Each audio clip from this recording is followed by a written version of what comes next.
Some actions give you the option to add an exercise to your practice routine. These actions are added into your practice journal. Click here to visit the practice journal.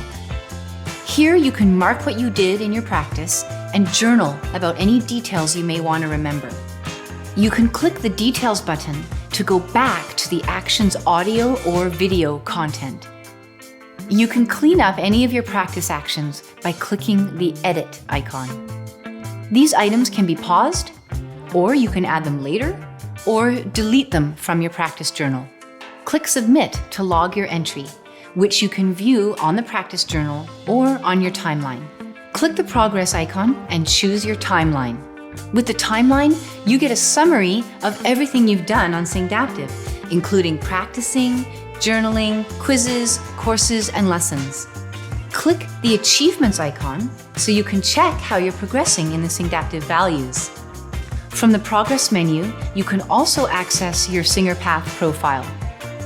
If you need help, reach out to us by clicking on the support icon to chat or search our support site.